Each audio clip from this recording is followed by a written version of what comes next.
Hi, everyone, and welcome back to Biteable, the bite-sized podcast for your brain.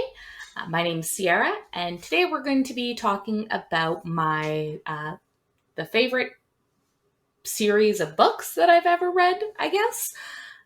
I wanted to say my favorite book, but it's not just one. It's actually part of, I guess it's an epic fantasy series, which consists of 22 novels. And it's called The Sword of Truth by Terry Goodkind. It's a fantasy series, and it's about this like a few protagonists. The main one being Richard Cipher and Cullen. I believe that's how you say her name. Amnel, as well as a mage, Zidicus Zorander, which is quite the mouthful. And essentially, the whole series is about defeating various bad guys, and also taking control over the world and defeating people who want to, enslave the population and that kind of good stuff. So the reason why I wanted to talk about this series is because it's one that, I grew up reading. And whenever I think of a book or a series that I've always enjoyed, it's this one. I highly recommend it. It is so well written. There are so many. 22 might be a lot for some people to just jump in on, but I started reading these when I was in high school. My dad reads sci-fi, fantasy, all of that. So he started on the books first, and growing up, I was the type of kid where, as soon as he put down the book, I would pick it up and start reading it because I wanted to read what he was reading because it always just looked so interesting. And these are books that I devoured. I would, probably finish it within a week or so. They're not short. They're usually anywhere from, I think, like 500 to 1,000 pages. I'd have to look that up. I'm not entirely sure, but yeah, I would I would devour these books. They were so much fun to read. And the author Terry Goodkind is huge in the fantasy genre, one of the best-selling authors in the world, and I really liked this series because it has such a, like, I don't know, a unique magical world that really was just captivating. And the way he writes the stories, they drag you in and do not let you go. You sit there completely like enraptured in these books. Just thinking about it, I want to go back and find all of them and read them again. I have them somewhere in storage downstairs, and I'd love to one day just get like hardcovers of all of them and have that on a bookshelf in my house. That would be amazing.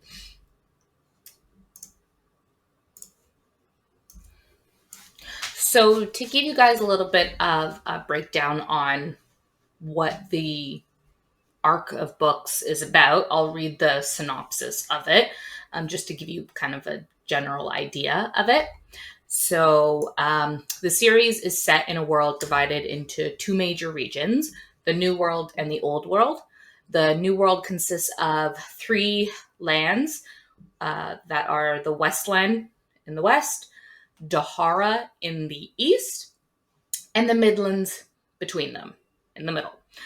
So Dahara is ruled by a magical family called the Rahl family, Rahl, while the welfare of the Midlands is decided by a council of representatives led by the Mother Confessor, who is also leader of the Confessors.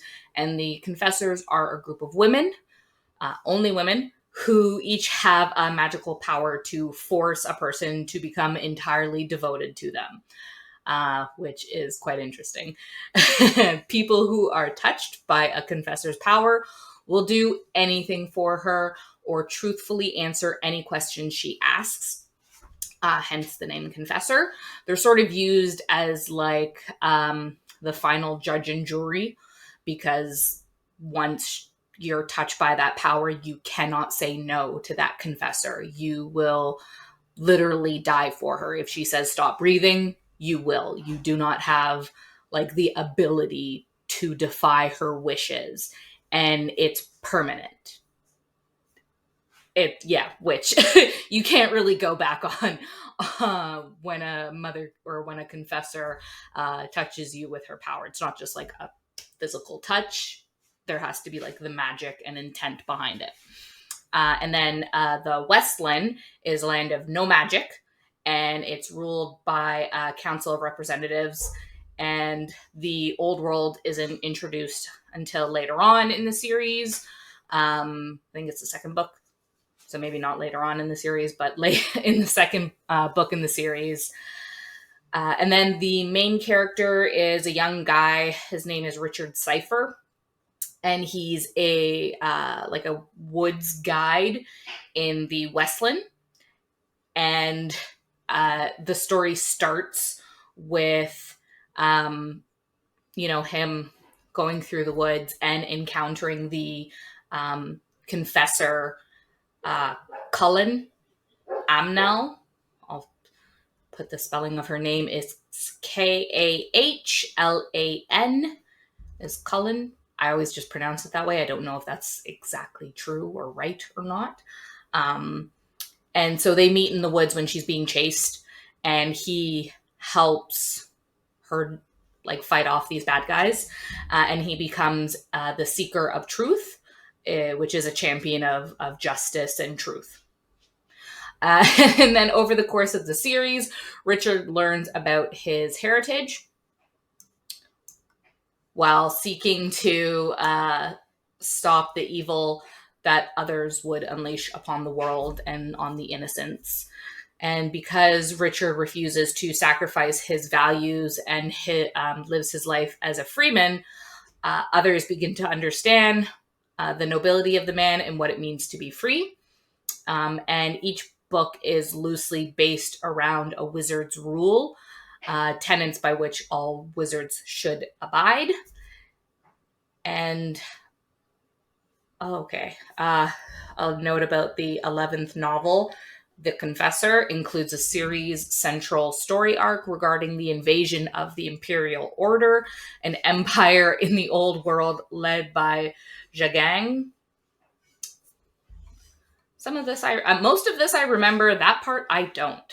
I do remember I got up to book 18 in the series before I thought it ended there. There was a bit of a hiatus, and then the author came out with the last few. When it's up to 22 books, it's kind of hard to remember which one is which. They all kind of blur. But I have wanted to read them again, so maybe I will do that. So the reason why I wanted to talk about this series is it's one of my favorites. It had, I think the first book was released in 1994, and the last one was, oh my gosh, I thought the last one, Warheart. I didn't read that one. I'll have to read that one. I'm gonna have to reread this whole series. Was 2015. So the first one in 1994, last one 2015. So that's quite a long time, and it's one of those series. And this author is super popular, Terry Goodkind. He's written I don't even want to know how many books this man has written. Let me see if I can look this up quickly. Let's see here. Yeah, his biggest selling series is the Sword of Truth series, sold 25 million copies worldwide and was translated into more than 20 languages. Oh, that's a shame. He passed away September 17th, 2020. That's a shame. Rest in peace. But yeah, wow. He's written quite a lot of novels here on the Wikipedia. It just goes down. You have to go for quite a while. So many I mean, it looks like it's like, okay, hold on. Let me count this. Okay, so I just counted them and it's 34 books. That's quite a lot. I struggle to write like a page if I were to sit down and try and write something.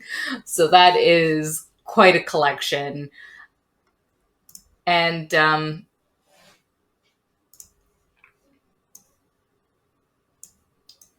okay, and I wanted to read, I just lost the page. Here it is. Okay. I wanted to read uh, the Wizard's Rule poem that this whole series is based off of, which I just thought was so cool. It's something that I found when I first started reading the series, and then saved it, as you do when you're, in high school and you're like, "Ooh, that's cool." I saved it to a Word document and just kept it ever since. I've had this thing since I was in high school, which is quite a while now that I think about it.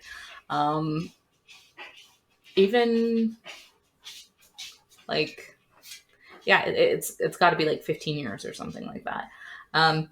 So this is the poem. Bear with me, it will take a little while to read. So it starts with, "Come, come, gather you fools. It be time for you to hear the wizard's rules. Master these lessons and you'll be supreme, free to command any power you deem. People are stupid, that be their yoke. To the lies of shrewd villains, they're just common folk. Thinking true what they want or true what they fear, confident in any such talk that they hear. You too must be wary, for no one's immune. Always look for the threads from which falsehood's hewn. Accept that the truth may be less or more cruel, and don't be deceived. This is the wizard's first rule. What's sometimes produced isn't always what's meant, for the greatest harm can result from good intent. For there's great danger in half-wits, whatever they hope. They'll trigger calamity worse than the worse ones can grope. Knowledge and foresight and vigil can stop accidental disasters before it bears crop. Think of your actions, you well-meaning fool. Don't bring bale upon us. This is Wizard's second rule. Sorry. Rule number 3 is one you'll commonly find. Passion rules reason to the depths of the mind. Give in to anger, and it might drive you to doom, as will desperation if too rashly consumed. Think of your problems and acknowledge your skill, and that way blood will not needlessly spill. Don't fondly jump into a fiery pool. Use the mind and prevail. This is Wizard's third rule. There's magic in forgiveness, magic to heal. If you hold it, you will have power and wheel. In the forgiveness you'll grant and forgiveness received, open to its might, and you might not grieve. Keep warmest emotions for those who mistake. Recover your bond, it will be for your sake. You must never remain in trivial duel. Accept and absolve. This is Wizard's fourth rule. Still a bit more. Watch what ones do, not just what they say, for 'tis often in deeds that the lie is betrayed. Never hold fondness with credulous ears. Look out for foul actions to reveal your fears. If you suck honey promise and abandon your sight, then you'll think white as black and black as sweet white. Following only what's spoken is swallowing gruel. So cast out such feeders. This is Wizard's fifth rule. Rule number 6 is the most important, you'll see. Reason only true sovereign can be. But faith and feelings are darkness to light. You'll chain to evil and blind you to right. This is the bedrock forming all parts of life. Ignore it, and at your throat will be knives. Hold fast to your judgment. It's a valuable tool. And acknowledge dark pits. This is Wizard's sixth rule. Life is the future and never the past, for in all for for in that all things end and nothing can last. Allow changes now and accept what's to come. Don't strive for old values for the benefit of some. All things should exist. This don't violate. There is that not controlled, to be submitted to fate. If old ways of living are fit only for ghouls, then cast them away. Wizard's seventh rule. When following virtue, you need never plea. Do what you must and deserve victory. If you truly are noble, then there can't be a fault. Don't punish yourself for deeds that bring salt. Your justice is balanced to the worst things perform. On pestered conscience are sharp bites of woe born. Happiness comes for both all and for you. If your will's in completion, this is Wizard's eighth rule. Life is in peril when Rule 9 is unfurled. Contradictions cannot exist in the real world. Though strangeness does happen and you may be bemused, an answer surrounds it to which events are all fused. To acknowledge plain paradox is the path to your fall, for the right explanation to your sight is appalled. Seek truth, shun faith, and sup rational fuel. To entangle enigma is a wizard's ninth rule. So that's quite long. It's 2 pages. But that is what the whole series is based on, is these 9 wizards rule, and essentially, how you can kind of look at life. And reading through them, I kind of remember why I kept this around, because even though it is very poetic and there's a lot of language in there, when you do read it,